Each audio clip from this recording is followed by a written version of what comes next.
Class 12 वालों, कैसे हो सभी लोग। सभी का स्वागत है मेरे यूट्यूब चैनल एजुकेशन गुरुकुल पे।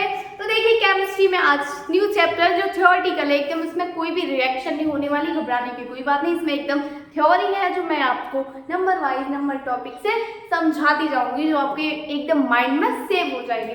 तो देखिए चैप्टर नंबर 5 नाम है जैवडू। केमिस्ट्री में क्लास 12 वालों, केमिस्ट्री चैप्टर नंबर 5 का नाम है जैवडू, जो एकदम बायोलॉजी से कंबाइन है, मतलब बायोलॉजी से ही लिया गया है, जो हमारी क्लास 12 की केमिस्ट्री में रख दिया गया। तो जैवडू जानेंगे हम।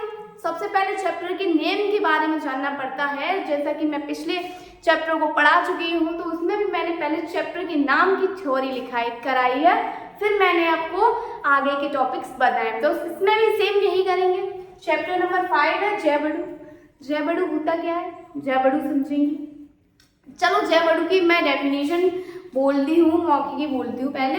तो जैवडू होता क्या है, जैवडू होता है किसी भी जीव में जो कार्बनिक यौगिक होते हैं, जो कार्बनिक यौगिक जीवों में जीव द्रव का निर्माण करते हैं। यानी जीव द्रव क्या होता है जी, यानी जीने की इच्छा, जीने की इच्छा, यानी जीव द्रव, यानी वो जीवित है। जब वो जीवित वो इसलिए है क्योंकि उसमें जीव द्रव का निर्माण हो चुका है, तभी उनकी सांसें चल रही हैं। एक एक पार्ट्स को मिला करके उन जीव द्रव का निर्माण करते हैं। तो क्या होती है इसकी थ्योरी, देखिए वह जटिल कार्बनिक यौगिक जो जीवों में जीव द्रव का निर्माण करते हैं तथा उनकी वृद्धि, जैसे उनकी हाइट बढ़ रही है कि घट रही है, उनकी प्रतिरक्षा, यानी जैसे कि हमने यहाँ पे टच किया तो यहाँ पे हमारे लगी नहीं, जोर से मारेंगे तो लगेगी। जैसे हम कहीं गिर गए, छोटी मोटी चोट आई, तो किससे प्रतिरक्षा का मतलब है हमें किससे, स्किन ऊपर हमारी बॉडी होती है मोटी छमनी, उसकी वजह से हमें चोट कम आई। अगर ये नहीं होती तो हमें गहरा जख्म लग सकता था। तो वृद्धि, प्रतिरक्षा और शक्ति, जैसे हम किसी यहाँ पर फाइट कर रहे हैं, कहीं फाइट हो गई या हम कहीं फाइट करने जा रहे हैं, तो जैसे फाइटिंग में वो जीव द्रव जो बॉडी के अंदर विटामिन, कार्बोहाइड्रेट, वसा का निर्माण करते हैं, उसी को हम जैव अणु कहते हैं। तो इसकी सिंपल सी डेफिनेशन हम बना देते हैं। सिंपल सी डेफिनेशन क्या है, जैव अणु। सबसे पहले जैवडू समझेंगे। जैवडू होता क्या है, जैव अणु। तो जैव अणु की सिंपल सी डेफिनेशन है। सिंपल सी डेफिनेशन क्या है, वह जटिल कार्बनिक यौगिक, क्या, वह जटिल कार्बनिक यौगिक जो क्या करता है, जो जीवों में, यानी जितने भी जीव जंतु हैं जो सांस ले रहे हैं, जीवों में क्या करता है, मैंने क्या बताया था, जीवों में जीव द्रव का निर्माण करता है। जीवों में जीव द्रव का निर्माण करता है और जीवों की क्या, और जीवों की क्या, आगे मैंने क्या बताया, जीवों की वृद्धि और क्या बताया था, प्रतिरक्षा व शक्ति जैसी प्रक्रियाओं में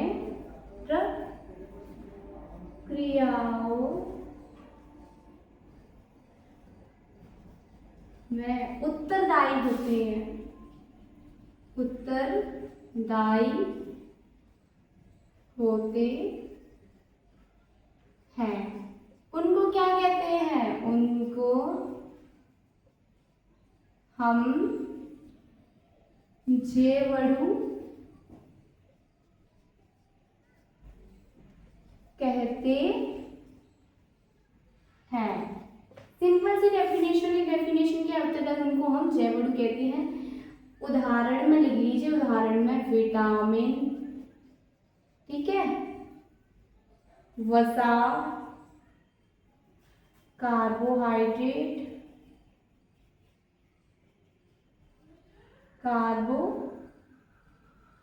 विटामिन, वसा, कार्बोहाइड्रेट आदि। ठीक है, तो जैव अणु एकदम सिंपल सी, आपको डेफिनेशन इसकी पता होनी चाहिए। जैव अणु क्या होता है? तो वह जटिल कार्बनिक यौगिक, क्या वह जटिल, यानी वो टूटता नहीं है जल्दी से, मतलब जटिल, एक तरह से बंधा वह यौगिक, कार्बनिक यौगिक जो जीवों में जीव द्रव का निर्माण करता है और जीवों की वृद्धि, प्रतिरक्षा व शक्ति जैसी प्रक्रियाओं में उत्तरदायी होते हैं, उनको हम जैव अणु कहते हैं। उदाहरण के लिए विटामिन शरीर में पाया जाता है, विटामिन, वसा यानी फैट, कार्बोहाइड्रेट्स जो कि आलू जैसी चीज़ों में पाया जाता है। ठीक है, आलू में कार्बोहाइड्रेट्स पाया जाता है। ठीक है, जो रस वगैरह, स्टार्च, कार्बोहाइड्रेट सब आलू में पाया जाता है। तो जैव अणु की ये डेफिनेशन हमारी क्लियर हो गई। जैव अणु के बाद हम चैप्टर को स्टार्ट करते हैं। स्टार्ट करने से पहले चैप्टर की first heading, most important topic रहने वाला है, क्या रहने वाला है? कार्बोहाइड्रेट। जो आपको ये लिखा दिख रहा है, सबसे पहले हम बच्चे ये नहीं जानते कि कार्बोहाइड्रेट क्या होता है, तो सबसे पहले हम कार्बोहाइड्रेट के बारे में पढ़ते हैं। एकदम सिंपल तरीके से पढ़ेंगे, नॉर्मल सी थ्योरी है, इसको पढ़ेंगे, इसके कार्य पढ़ेंगे, इसका जीवन में क्या क्या कार्य होता है, फिर इसका वर्गीकरण करेंगे। ठीक है, एकदम सिंपल सी इसमें आते हैं शर्कराएं और अशर्कराएं। देखते हैं कैसे आते हैं। तो जैव अणु होता क्या है, ये आपने पढ़ लिया। अब इसको हम इरेज करते हैं। इरेज करने के बाद हमारा टॉपिक किस पे आता है? टॉपिक आता है कार्बोहाइड्रेट पर, जो कि हमारी बॉडी के लिए मोस्ट इम्पॉर्टेंट है। ठीक है, तो कार्बोहाइड्रेट पढ़ते हैं। चलो आज बायोलॉजी में, वैसे तो मैं बायोलॉजी नहीं पढ़ाने जानती, जब मैं पढ़ती थी तो एक ये चैप्टर मुझे अच्छे से रिवाइज है और जो मैं आपको प्रोवाइड करने जा रही हूँ। तो सबसे पहले हमारी हेडिंग रहने वाली है, हेडिंग रहती है हमारी क्या? कार्बोहाइड्रेट।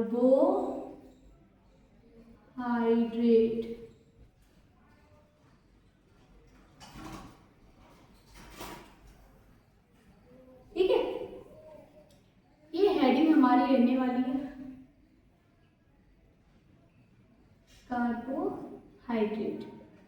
तो कार्बोहाइड्रेट होता क्या है? सिंपल सी डेफिनेशन है, मैंने अपनी तरफ से नहीं बताई। इसको पहचानने के लिए वैज्ञानिकों द्वारा और ये जो राइटर द्वारा हमें जांच के बाद एक थ्योरी प्राप्त होती है, मतलब जिसको इसको जब जल अपघटन में जल अपघटन कराया जाता है, मतलब इस कार्बोहाइड्रेट को, जल अपघटन का मतलब होता है जो भी चीज़ हम ले रहे हैं उसको जब जल में घोला जाता है, पानी में घोला जाता है, तो वो एक रिएक्शन देता है, तो उससे हमें पता चल जाता है कि ये कौन सी चीज़ है। तो अब ऐसा ही कार्बोहाइड्रेट का मसला है। कार्बोहाइड्रेट होता क्या? देखिए, कार्बोहाइड्रेट होता है वह कार्बनिक यौगिक,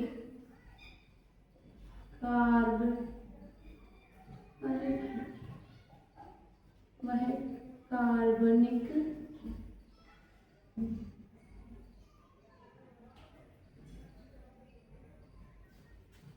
अरे भैया लिखे जा, वह कार्बनिक यौगिक जो जल अपघटन के दौरान, जल अपघटन के पश्चात अब यहाँ पे आपको दिखाई दे रहा होगा जल अपघटन। जल अपघटन का मतलब है जो ये कार्बनिक यौगिक है, जब हम उसको जल में घोलते हैं तो उसके पश्चात ये पॉली हाइड्रोक्सी एल्डिहाइड तथा क्या पॉली हाइड्रोक्सी कीटोन देते हैं, क्या कहलाते हैं? कार्बोहाइड्रेट्स कहलाते हैं।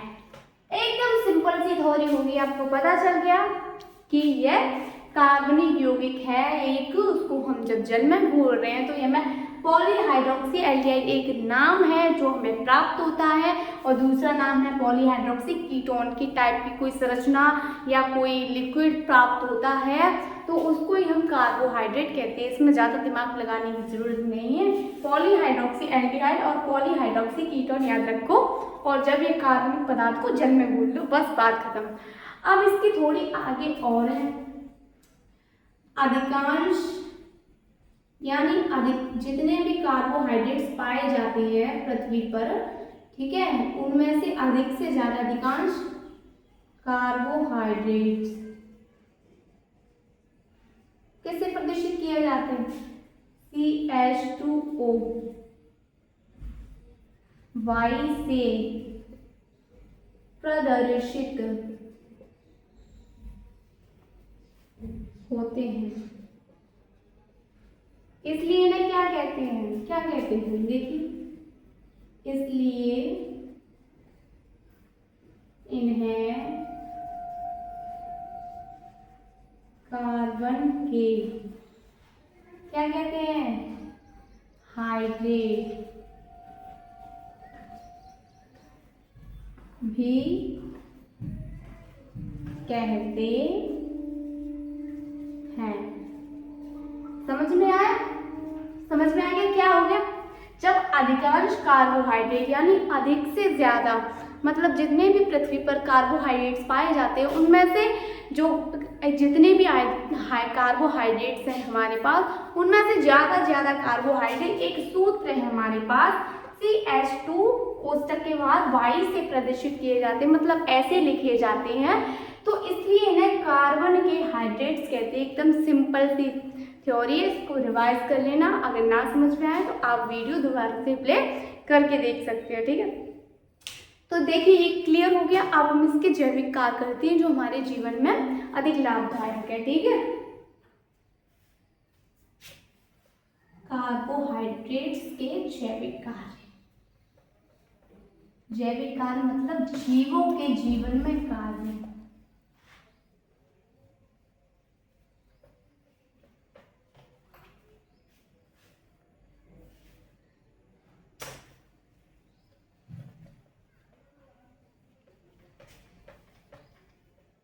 अब हम करेंगे यहीं पे हेडिंग को हम बढ़ा देंगे थोड़ा सा, कार्बोहाइड्रेट्स के जैविक कार्य,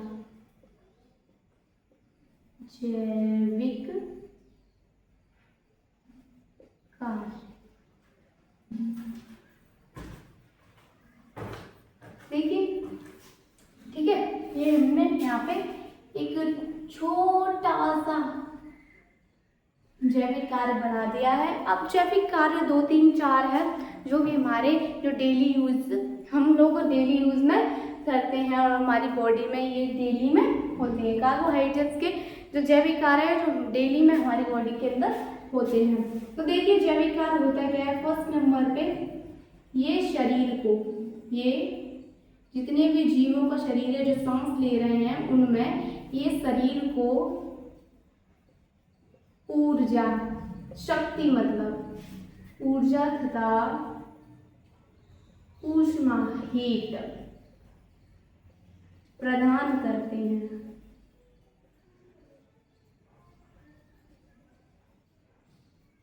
समझ में आ गया? क्या समझ में आया? ये शरीर को ऊर्जा तथा ऊष्मा प्रदान करते हैं। ऊर्जा का मतलब हो गया पावर। पावर कैसी? हम खाना खाएंगे, खाने के साथ ही तो हम कार्बोहाइड्रेट लेते हैं, खाने के साथ हमें कार्बोहाइड्रेट मिलता है। तो जब हम खाना खा लेते हैं तो हमारे अंदर एनर्जी आती है कि नहीं? अगर हम 4-5 दिन खाना ना खाएं तो बॉडी पूरी डाउन हो जाएगी। इसलिए ये शरीर को ऊर्जा प्रदान करते हैं। और ऊष्मा का मतलब होता है हीट। देखिए जो पसीना आ रहा है ये खाने के बाद, खाने की मतलब बॉडी में थोड़ी एनर्जी है, तो वो एनर्जी ना हीट के रूप में निकल रही है। कार्बोहाइड्रेट्स जो हमें ऊष्मा प्रदान कर रहा है, जब वो अंदर हीट जाएगी तो बाहर एक पसीना आ रहा है। इसी वजह से अगर बॉडी को ऊष्मा दी जाएगी तो बॉडी में से पसीना अपने आप निकलने लगे, तो ये शरीर को ऊर्जा तथा ऊष्मा प्रदान करती है। दूसरा क्या है, ये जीवों में, किसमें, जीवों में कोशिका झिल्ली का निर्माण करते हैं।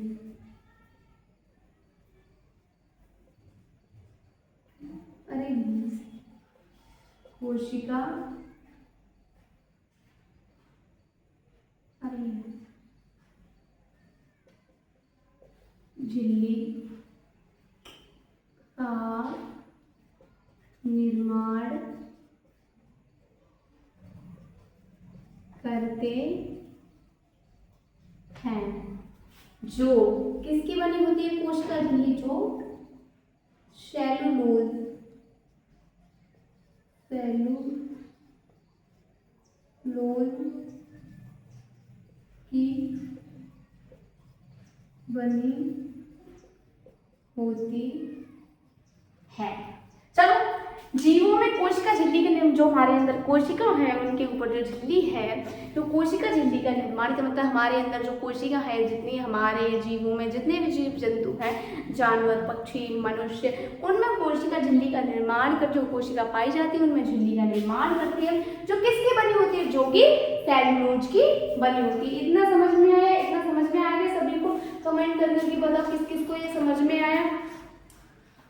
इसको तू मात्रा दिख रही है।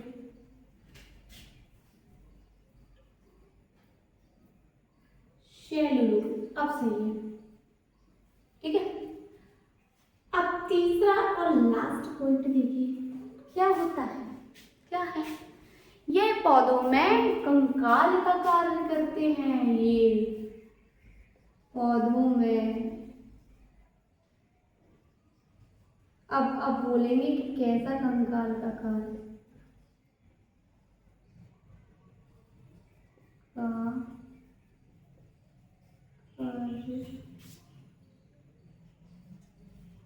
करते हैं।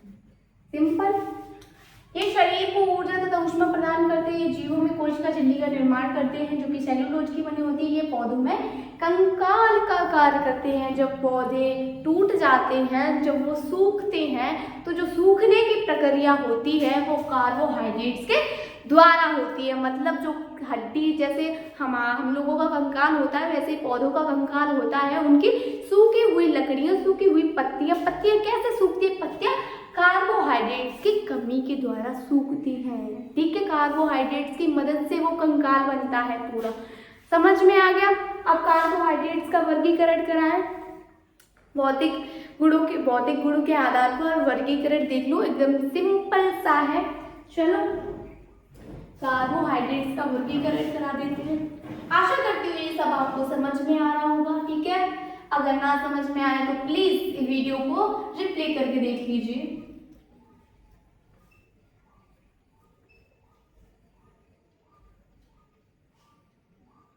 कार्बोहाइड्रेट्स हो गया, कार्बोहाइड्रेट्स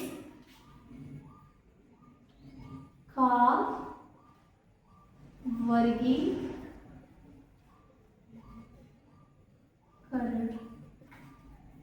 इसका हम वर्गीकरण करेंगे किसके आधार पर? पहला वर्गीकरण होगा भौतिक गुणों के आधार पर।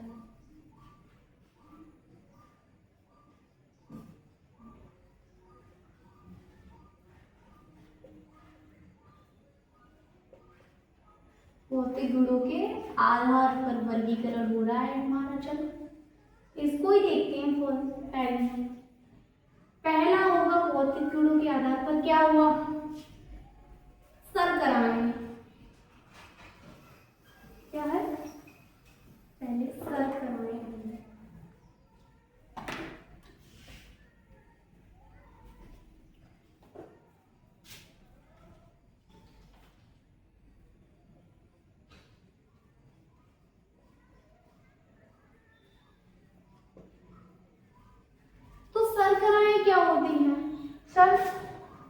देखते हैं।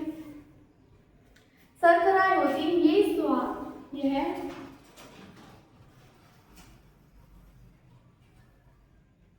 रंगीन व मीठी गंध वाली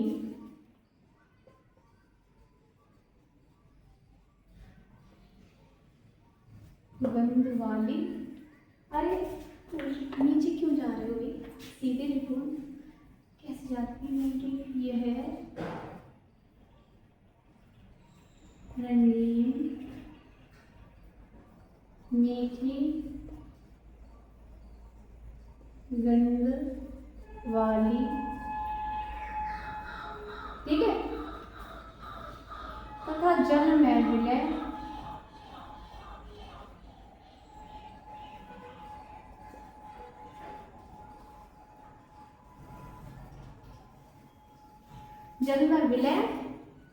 तथा और सॉरी तथा तो हो गया, और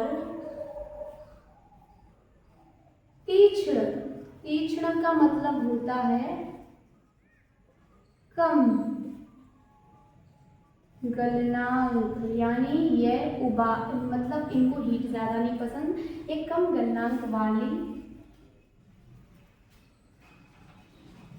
होती है।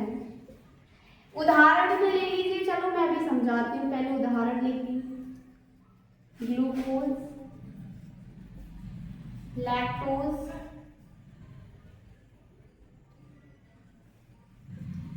सुक्रोज, इनको हिंदी में भी लिख लेना, मैंने इंग्लिश में लिख दिया क्योंकि मुझे इंग्लिश में अच्छा लगता है। तो देखिए क्या है, शर्कराएं हमने पढ़ ली। कार्बोहाइड्रेट्स का वर्गीकरण में पहला वर्गीकरण है भौतिक गुणों के आधार पर। तो पहला वर्गीकरण के पहली है हेडिंग्स, इसके अंदर आती हैं दो। तो पहली शर्कराएं, दूसरी है अशर्कराएं। तो शर्कराएं होती क्या है, रंगीन मीठी गंध वाली तथा जल में विलय और तीक्ष्ण गलनांक वाली होती है, यानी ये रंगीन होंगी, इनमें से मीठी खुशबू आएगी और ये पानी में जल्दी घुल जाएंगी, यानी जल में विलय होंगी, और कम गलनांक, यानी इनको जब गर्म किया जाएगा तो ये जल्दी मेल्ट हो जाएंगे, इनको ज़्यादा टेम्परेचर नहीं लगेगा मेल्ट होने में। तो ये यही शर्कराएं कहलाती है। उदाहरण के लिए ग्लूकोज ले लेना, लैक्टोज ले लेना और सुक्रोज ले लेना, ठीक है। अब अशर्कराएं पढ़े। सेकंड नंबर पे इसकी वीक पॉइंट आता है अशर्कराएं, देखते हैं। अशर्कराएं होती क्या है हमारी, बी नंबर पे है हमारी अशर्कराएं। यह रंगहीन, कलरलेस व कलरलेस, यह रंगीन व स्वादहीन, ठीक है। इनमें कोई खुशबू नहीं आएगी, ना इनमें कोई स्वाद होगा, और ना स्वाद मीठा देगा और मीठी खुशबू आएगी। स्वादहीन तथा जल में अविलय, यानी उसकी उल्टी होंगी, जल में अविलय और उच्च गलनांक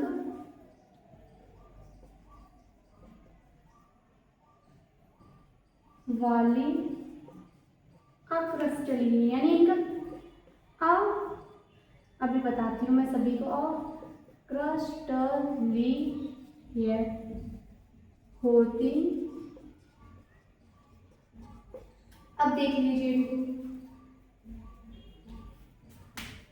यह रंगीन, इनका रंग कलरलेस होगी, स्वादहीन मतलब स्वाद में टेस्टलेस है, इनका कोई स्वाद नहीं होगा, ना इनमें स्मेल आएगी, ये जल में अवलय, जल में घोली नहीं जाएंगी, और उच्च गलनांक का इनको हाई टेम्परेचर देना पड़ेगा मेल्ट होने के लिए, और अक्रिस्टलीन मतलब ये क्रिस्टल के रूप में नहीं होगी, ये या तो इनका कोई पाउडर होगा या किसी लिक्विड फॉर्म में होंगी, जब उनको उच्च गलनांक दिया जाएगा। तो इनको उदाहरण के लिए क्या है, इसमें उदाहरण के लिए एक तो हो गया हमारा क्या होता है, ग्लाइकोजन,